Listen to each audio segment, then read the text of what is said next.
আজকে বাজার থেকে আনা হয়েছে নিম পাতা, কারণ এখন নতুন বাজারে উঠেছে আর কচি কচি নিম পাতাগুলো খেতেও কিন্তু খুব ভালো লাগে।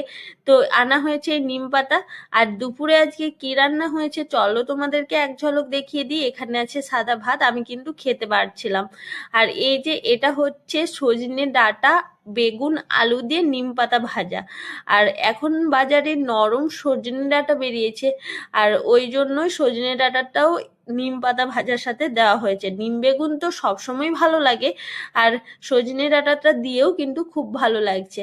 আর এখানে আছে এঁচোড় আলুর তরকারি। এঁচোড় খেতে তো খুবই ভালো লাগে, আর এঁচোড়কে তো গাছ পাঠাও বলা হয়। টেস্ট তো দারুণ, আর হালকা পাতলা ভাবে কষা রান্না করা হয়েছে। আর এখানে আছে লাউ ডাল।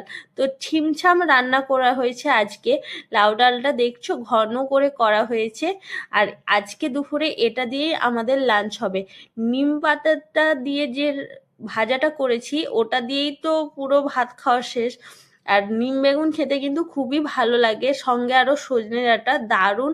আমার তো খুবই ভালো লেগেছে, আর এটা দিয়েই আজকে লাঞ্চ করবো। আর দেখো আমি কিভাবে পুরো ভাতটা নিম পাতা ভাজা দিয়ে মেখেছি, নিম বেগুনটা দিয়ে।